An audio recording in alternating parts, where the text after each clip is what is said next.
Look at idiot ruined school play. Parents fear for children's safety. Great.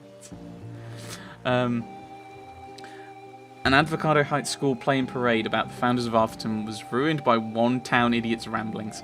The man identified himself simply as CJ. Witnesses to the terribly misguided man's rant claimed that after he ran onto stage, he began yelling at a small innocent child dressed as an acorn, later identified as Sheldon, grade 3. Witnesses recalled the crazed man barking, "They're lying to you! They don't know what they're talking about! The truth is up there!" at the frightened child. Principal Bagley, who had been watching from the sidelines, wrestled the man off stage and away from the now crying children. The man then ran through the street shouting, "They're trying to shut me up! They're trying to shut me up!" One parent replied, "Maybe it's time someone did." Police arrived soon after, and although it was a bit of a struggle to catch and arrest the man, police eventually managed to book him on charges of disturbing the peace. Another parent claimed it was the best show I've ever seen at the school, although the bit about the aliens was a bit far-fetched.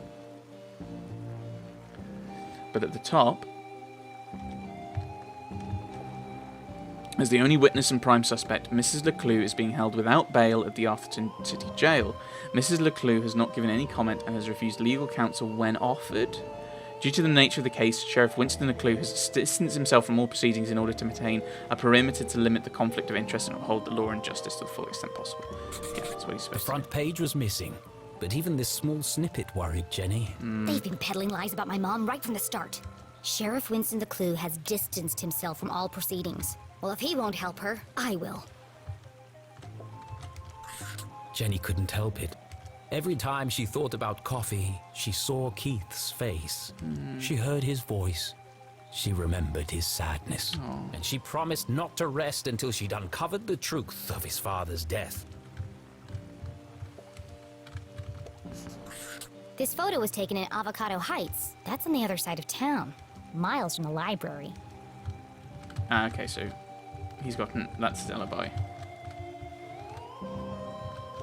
Oh, the time. 3:55. Clearly the afternoon. CJ was always protesting something. The first time they had met, CJ had handcuffed himself to a bike rack outside Agatha Krusty's bakery. Still love that name. He was convinced they were hiding something in the pies. He'd lost the key to his handcuffs, so I picked the lock for him. They had been friends ever since. Ah.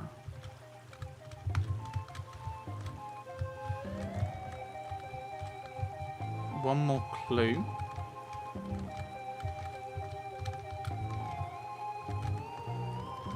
Does he? That's the day of the Dean's murder. CJ couldn't have killed the Dean. All the evidence is right here. Okay, so the case of the dead Dean. Okay. How can I prove CJ is innocent? That one. Yeah, so it's the clock with the newspaper edition at the other side of town. CJ was photographed in Avocado Heights at 3:55 p.m. on Thursday, 2 minutes before the Dean died. There's no way CJ could have killed him. Yes. CJ, you're innocent! What a relief! But you really shouldn't be going around town terrorizing children. No. You're going to end up in jail again. That wouldn't be so bad. They have the best beds in town.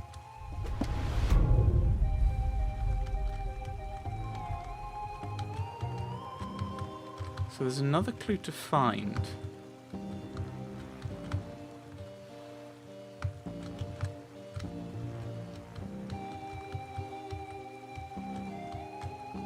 Hello.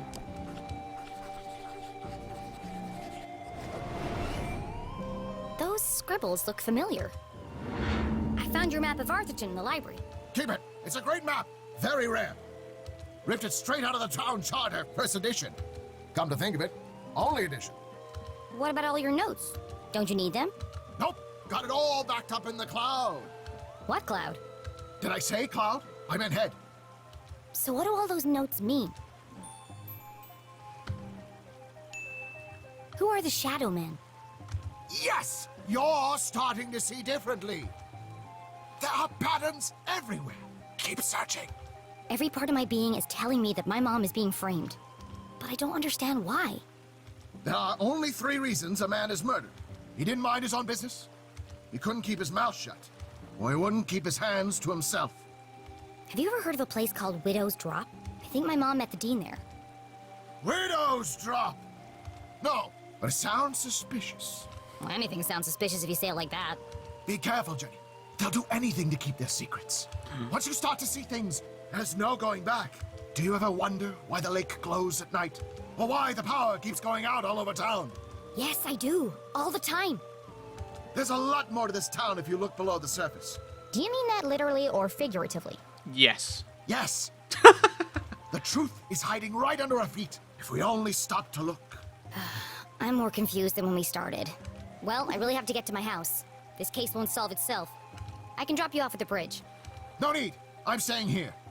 Some of these rocks have moved. Never trust a crab with a man's job. Okay. Be careful, Jenny. They are everywhere. Always watching. Don't worry about me, CJ. They'll never see me coming. I sneak in silence. I creep in the shadows. My footsteps are whispers.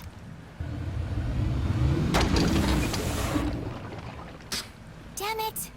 I've got this. Don't worry.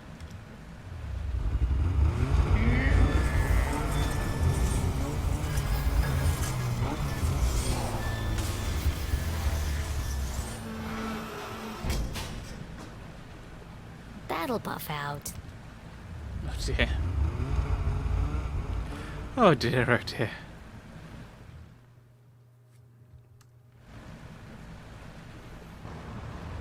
Jenny headed east towards the almost done bridge. I can dock there and make my way through the Forgotten Forest without anyone seeing me. Sneaky. Okay. It was a somewhat interesting chat with Mr. CJ.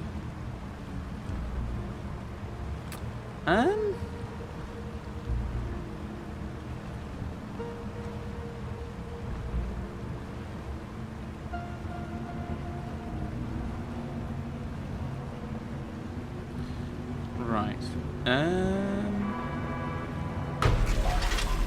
Uh-oh. Crashing into things. I hope you can't actually sink the boat. Ah! Sudden speed up. Oh no, we don't want to go this way. Uh-oh.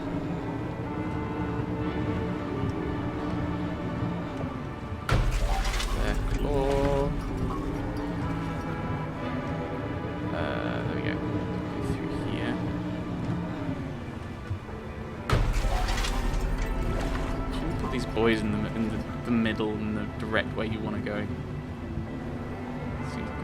Terrible idea.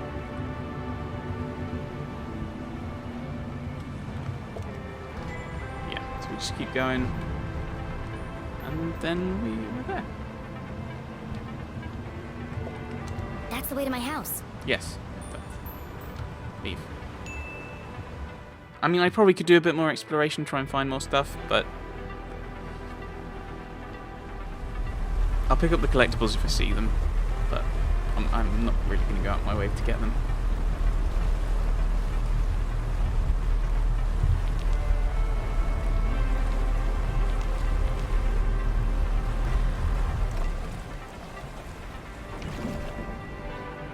The night was still and quiet on the far side of the lake. Oh, that's the bridge, and they're building it. No one ever comes down here. Not since they stopped repairing the bridge. Oh, And yet it was hard to shake the feeling of being watched. This is CJ's fault. He really believes all that stuff. Once you start to see things, there's no going back. I wonder what he meant by that. oh, maybe we'll find out.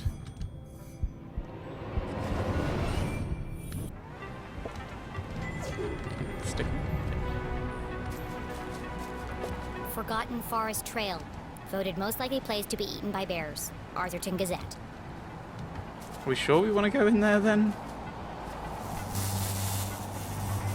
Oh, there's the power. Perfect. Just as I'm about to enter the spooky woods. The good folks at Arthurton Power and Light were not easing Jenny's fear of the dark. Of course, this was the very reason curfew had been put in place. Shut up, Arthur. Enter the forest.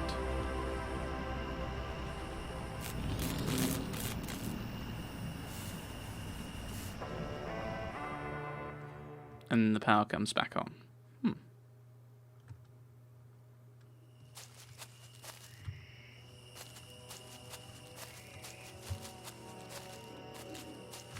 Jenny's imagination ran wild. In the darkness, every sound was a threat, every shadow a monster. She was nearly home, just a little further.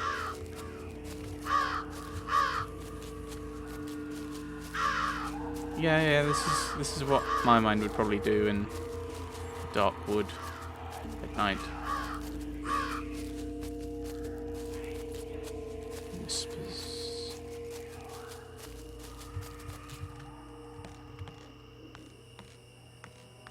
Okay, keep your balance. Yeah.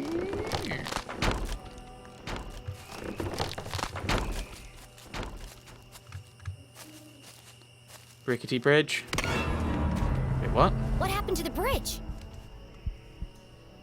It looked like Jenny had reached a dead end. She had no choice but to return to Susie's house for a comforting mug of hot chocolate. I'd rather plummet to my death.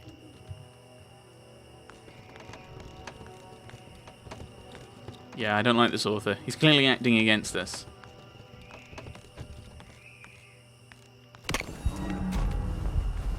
It was a terrifying drop to the rocks below. Surely she wasn't contemplating jumping across. Mom always says a great detective takes calculated risks. So let's do the math.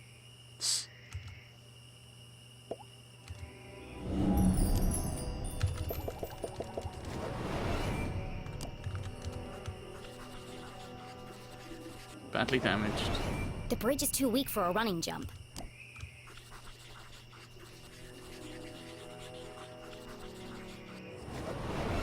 Taking into account the strong tailwind, and factoring in my athletic prowess, or lack thereof, I could make that jump 2 out of 3 times. Not bad odds. Terrible odds. Well, here goes nothing. Uh-oh.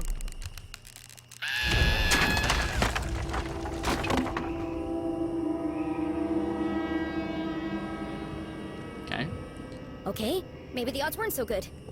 And now she was dangling from a splintered plank, one slip away from certain death. It's just like climbing a tree. Just don't look down. Don't look down. Oh wow, this is quite a way, isn't it?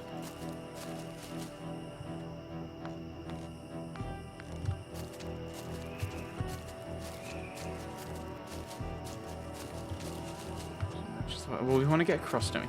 So what's down here then? I'm actually intrigued. So maybe there's something down here. Oh, this might just be an alternate route then. Okay. No, we need to. No, yeah, we need to get up to that.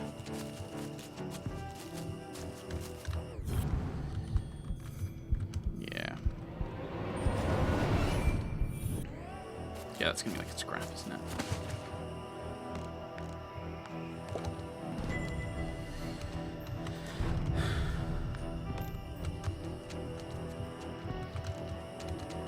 Actually, no.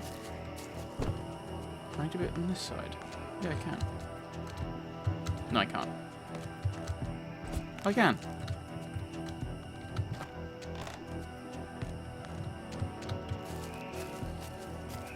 Cuts me across a little bit sooner. Oh. Where am I meant to go then?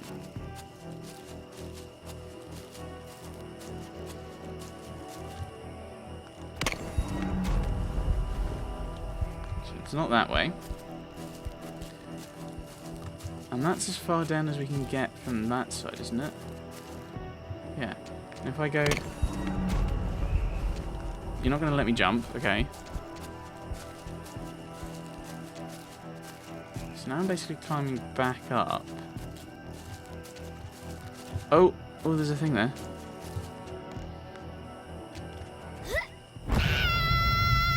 Was this the end for our tiny hero? As her spindly muscles began to give way, an image flashed before Jenny's eyes. Her mother, dangling from a ledge, unable to pull herself to safety. How could she possibly save her family when she couldn't even save herself? I can't give up now. Mom needs me.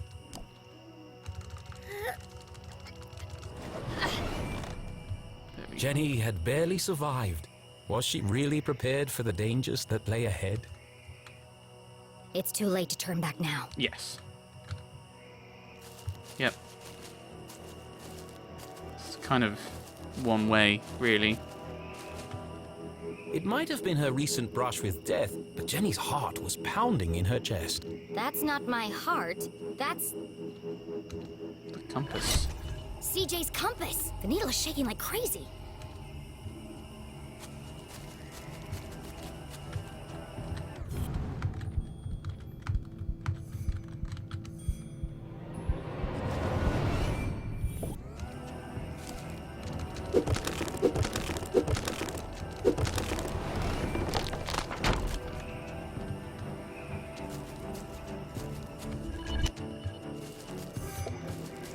Inspect the glowing Is rock. this what the compass was pointing to? Jenny paused for a moment and listened. It was quiet, but distinct. A constant pulse. Mechanical, unnatural. Man-made? But other than the sound it emitted, this rock was like any other in the forest.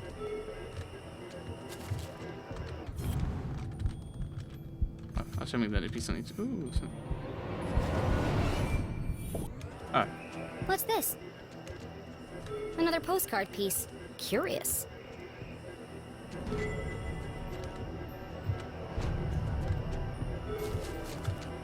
So we found out about this rock.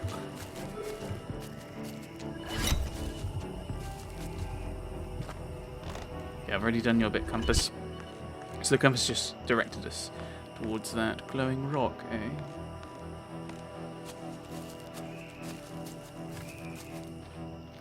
So climb up the ivy.